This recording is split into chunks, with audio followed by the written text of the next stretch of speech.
Hey, welcome back to the channel. It's awesome that you're tuning in, because in this video we are going to take a close look at the Nvidia Shield Pro Edition. This is not your typical version, this is an old edition of the Nvidia Shield because they released a couple of editions back in the day. But this one is particularly very interesting because it's the full package, including the remote and the controller, and it also comes with 500GB of freaking storage, and that is a lot. But despite this thing is a little bit older, the 4K HDR media server is still worth picking up nowadays if you just want to look at some videos. But also, how is it when playing some game? So what's inside? We're going to get ourselves the Nvidia Shield, the Shield controller, the Shield remote and the power adapter. Specification wise, the Nvidia Shield is the Tegra X1 processor. It's a very interesting processor because it's still capable of running a lot of emulators and of course a lot of Android games. 256 core Nvidia graphics, 64-bit CPU, 3GB of RAM and 500GB of storage, already mentioned before, and we can even use an expansion through the USB port. Android TV with Google Cast. This thing has capable of running 4K, 1080p and 720p. It has the HDMI 2.0B with the HDCP 2.2 plus HDR functionality. But this older Nvidia Shield Pro, is it worth picking up? Because it's quite expensive if you're going to look around. Maybe you can pick it up for cheap, maybe from a thrift shop. You will be lucky, because in general, this is like a collector edition nowadays. Yeah, and people pay a lot of money for it, including myself, because I just wanted to review it here on the channel. Another thing I've noticed that it is quite huge when you're looking at the new model now. Inside the box itself, we're going to get ourselves the remote. The remote is the previous model, the very thin one. I personally really love it because it feels like a solid remote, especially because of the back, because it comes with this very nice metal enclosure. At the front we're going to get more of plastic fantastic. It is a little bit filthy still because the previous owner didn't clean it up. And oh boy, this thing looks very filthy. But let's take a close look at the Nvidia Shield itself. The first thing I'm noticing is like this thing is heavy and gigantic. Unfortunate, the scratches on here are inevitable, but they have like a lot of them and they are very, let's say, very thorough to the paint job itself. So I'm hoping I can polish it up and clean them in the future, but for now this is what we're going to get. I'm also wondering what people do with these things. So at the back we do have like the similar ports like the previous ones I've reviewed. Here we're going to get the power supply input, HDMI. We're going to get the Ethernet, 2 USB ports, micro USB, and of course the option to expand your internal memory with a micro SD card. And at the bottom we're going to get ourselves the controller with a very nice Nvidia micro USB cable and of course the manual. But the controller, I don't know exactly what to think about it, because I do like it, but the other side of me don't like. There is a fly on my controller. Fly attack! Fly attack! What I wanted to say is actually like this Nvidia Shield controller. I really love the form factor and how it feels. In my opinion, it doesn't really look like it's going to be very ergonomic, but when you're holding it, it feels completely different.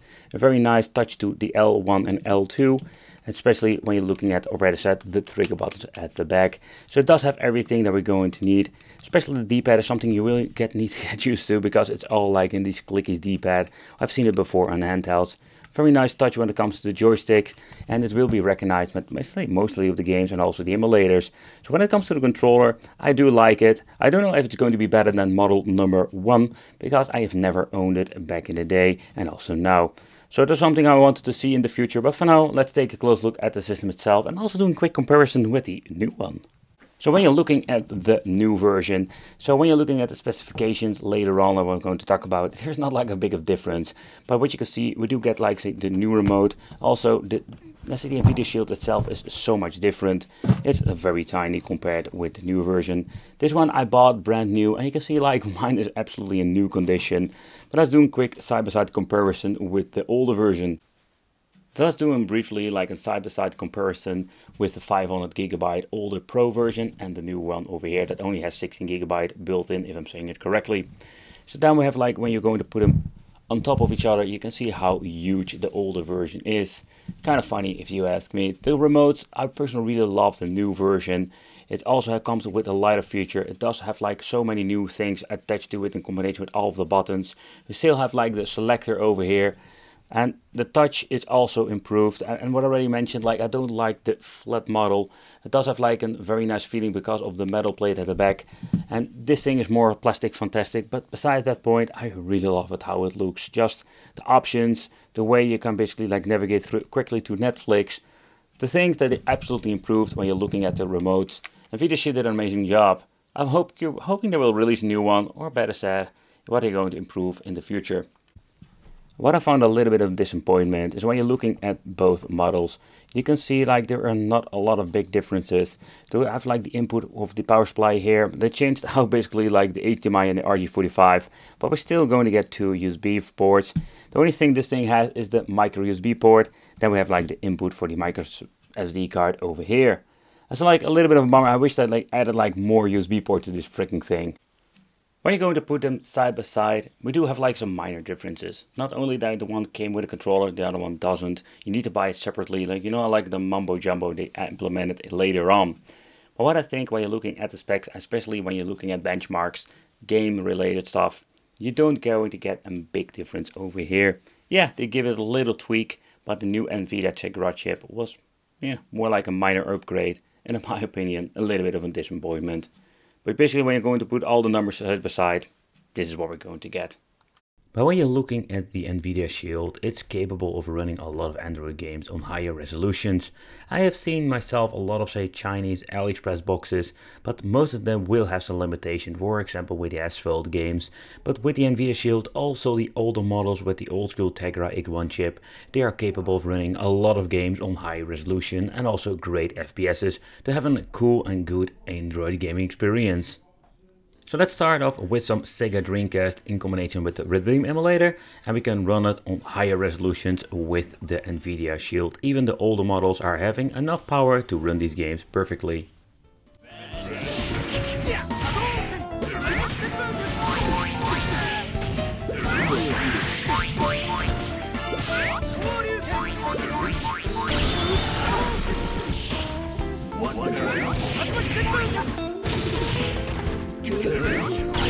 Let's give it a try with a 3-dimensional game, and also here we don't have any problems whatsoever.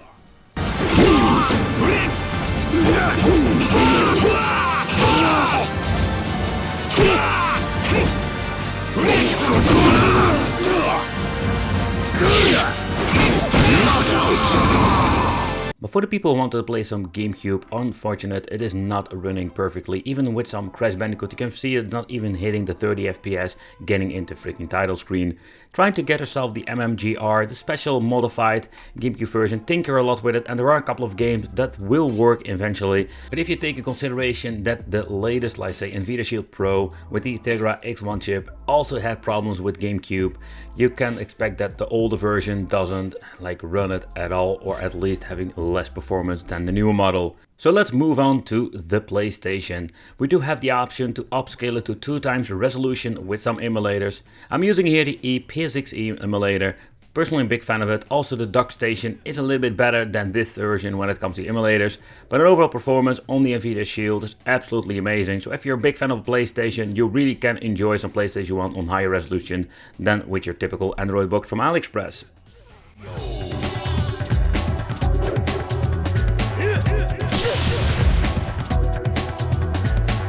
You win. Round 2. Fight.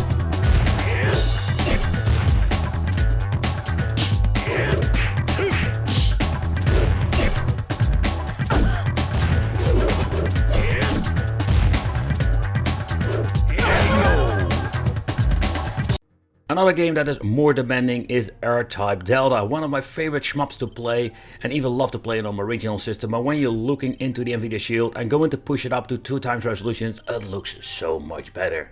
And I can really enjoy it, playing this game on some emulation in combination with higher resolutions.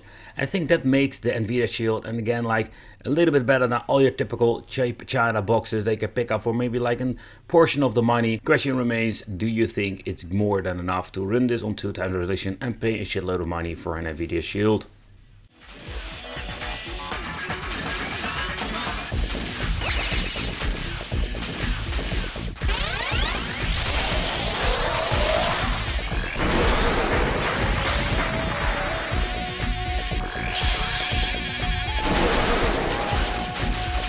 Next up, let's try some PlayStation Portable with PPSSPP. And here you can see like you need to go into the settings and tinker a lot with it. To begin with, frame skipping one needs to be on with God of War. So let's load up the quick save I've made so we can finally skip that bloody freaking intro. But with the Nvidia Shield, we do see some hiccups to the 25 FPS sometimes. But on overall, with frame skip, it's a really cool performance. And this is just a limitation of the Nvidia Shield, the old but also the new version. You're just going to get yourself an okay performance.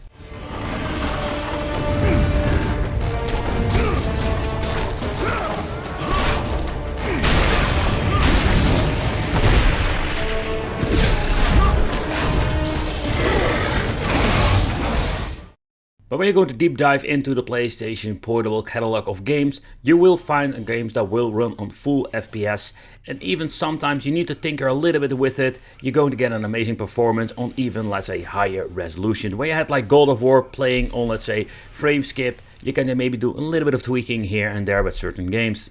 Round 2. Fight!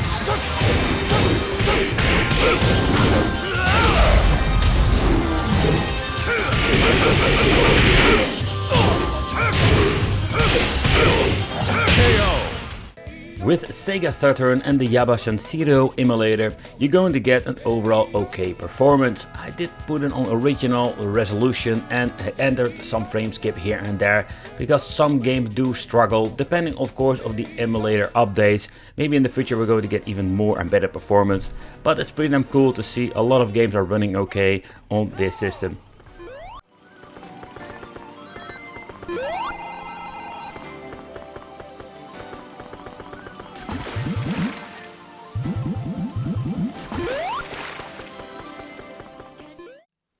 So what about this 500GB model? Is it worth picking up? It depends on what you want to see yourself. I think when you want to watch on 4K and you don't really care about the storage capacity, this thing is not really worth picking up, because you're almost paying the same amount, if it's not like more than a new version over here. Of course, depending where you buy it, when you buy it. But the 500GB model, if you can pick it up for cheap, I think it's worth picking up. The minor difference between the new and the older model is very minor. So it's still a very cool device to have for retro emulation, or for games, or just watching videos. Of course, there are some minor differences where we can deep dive in the future. But for now, I was on focus on the 500GB model. Well, thank you for watching. Consider subscribing, hit that little bell. And it would be great to see you in the next video.